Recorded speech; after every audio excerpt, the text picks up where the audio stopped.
मांडवी नदी आमच्या गावात उगम पावते आणि ऋतू येते या मांडवी नदीशी आणि माझा जुना संबंध आहे। तर या मांडवी नदीतून मी अक्षरशः 2-3 वेळा वाहून गेलेले आहे आणि माझं भाग्य समजतो आज या ठिकाणी या प्रांगणात मी उद्भवगाडी महाराजचा विद्यार्थी आहे पहिलीपासून। तर आणि शिवाय या कॉलेजचा सुद्धा विद्यार्थी आहे।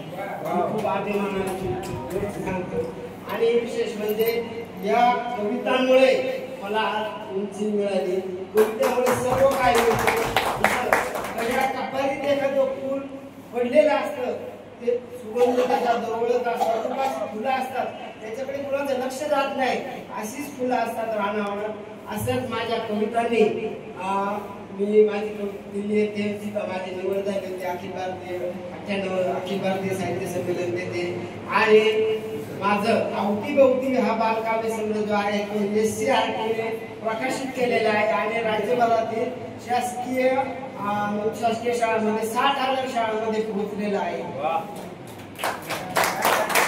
आणि त्याचबरोबर इथं आहे पण मला नैसर्गिक अद्भुत कला आहे, कविता करणे तर आहे, पोहणे सुद्धा कला आहे। मी 1 तास पाण्यात तळवतो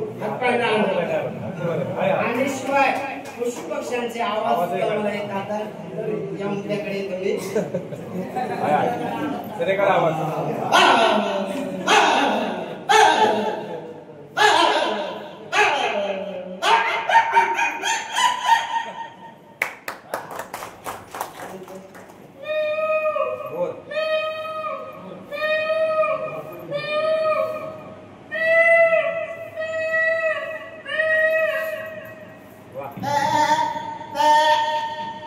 अशा भरपूर आवाज आहेत आणि त्या आवाजावर सुद्धा कविता आहेत। माझा काव्य संग्रह प्रकाशित आहे।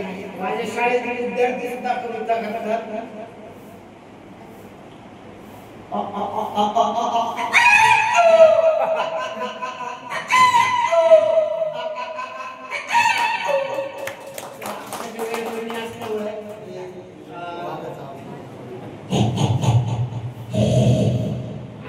विशेष काळ मी गावावर येतो आणि मला तळे घाटात आम्ही दोघं जण होतो आणि थोडक्यात आमच्या समोर न वागायला निसर्ग उद्योग असल्यामुळे आमच्याकडे वाघाचंच मंदिर आहे त्या ठिकाणी।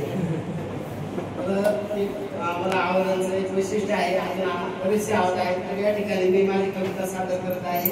कवितेचे शीर्षक आहे बेडकी। कवितेचे शीर्षक आहे बेडकी। एकदा माझ्या घराची उघडी होती खिडकी, एकदा माझ्या घराची उघडी होती खिडकी, घरात घुसली बेडकी, घरात घुसली बेडकी। बेडकी म्हणाली चल खेळायला, बेडकी म्हणाली चल खेळायला। मी लागलो तिच्या मागे पळायला, पळता पळता मला लागली ठेच, कळाला नाही तिचा डावटे, कळाला नाही तिचा डावटे। तिथे होती खूप धक्की, तिथे होती खूप धक्की, बेडकीने घेतली डुबकी, बेडकीने घेतली डुबकी। नाचून नाचून खूप केला चिखल, मी म्हणालो अगं अंग माखल, माझे अंग माखल। नाचून केले गोळे, कसे गोळे नाचून नाचून केले चिराचे गोळे, ओले झाले माझे डोळे, ओले झाले माझे डोळे। ती तिथेच करू लागली टाळ टाळ टाळ, ती तिथेच करू लागली टाळ टाळ। मी पण केला ठराव, तिथंच मी पण केला ठराव। काय केला ठराव? की बेडकी सोबत कधीच खेळायचं नाही, बेडकी सोबत कधीच खेळायचं नाही, कारण ती काय स्वच्छता पाळत बालपंत आहे। बालपंतांचा विसर्ग आहे।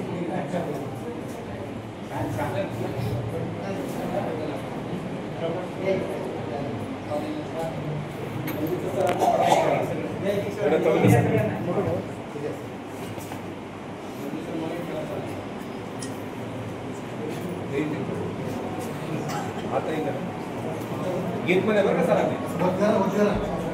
Sir photo photo photo